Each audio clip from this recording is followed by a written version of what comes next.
Nagsimula na nga ang KBL debut ni Alex Cabagnot sa kanyang kupunan na Goyang Sona at sa edad na 41 years old ay agad pinagkatiwalaan itong si Alex Cabagnot dahil ginawa siyang starting 5 sa kanyang kupunan sa KBL. Hindi naman pinahiya ni Alex Cabagnot ang kanyang kupunan at talaga namang naghalimaw at gumawa ng puntos para sa kanyang kupunan. Kamangha-mangha nga talaga itong si Alex Cabagnot dahil sa edad na 41 years old ay parang hindi tumatanda at lumalaban pa dito sa KBL. Kaya naman tuwang-tuwa ang kanyang mga kasama dahil sa ganda ng performance ni Alex Cabagnot.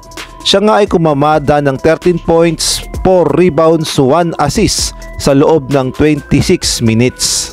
Marami naman ang nagtatanong dahil kung sa PBA nga ay tila ba'y wala ng interes ang mga team sa PBA dito kay Alex Cabagnot dahil may edad na nga 41 years old at alam naman natin na reality talaga yan na kapag nakakaedad ka na sa PBA ay wala nang interes sa mga PBA teams. Mabuti na lamang sa ibang liga sa Asia ay pinahahalagahan pa nila ang mga players na kahit may edad na ay alam naman nilang meron pang ibubuga at alam din nilang veterano sa paglalaro ng basketball. Kaya mabuti na lamang at nabigyan pa ng pagkakataon nitong si Alex Cabagnot na ipakita ang kanyang talento sa Korean Basketball League.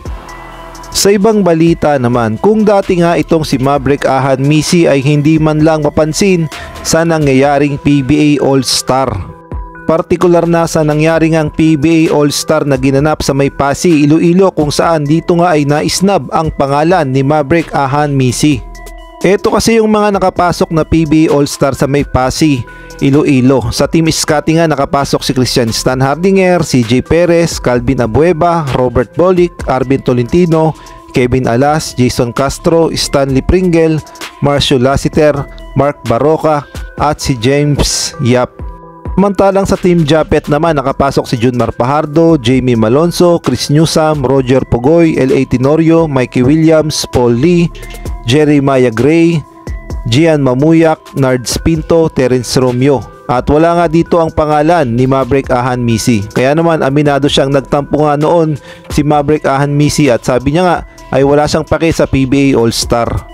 Alam naman nating lahat na star player naman talaga itong si Maverick Ahan Misi ng Converge Fiber Xers. Ang nangyari nga lang ay hindi nga siya binoto ng mga PBA fans dahil majority nga ng mga nakapasok ay nanggaling sa SMC, partikular na sa Barangay Ginebra at San Miguel Birmen at Magnolia Hotshots. Kaya naman nung napunta nga itong si Maverick Ahan Misi at pumirma ng 3 years max contract sa Barangay Ginebra, tila ba'y naiba ang lahat dito kay Maverick Ahan Misi.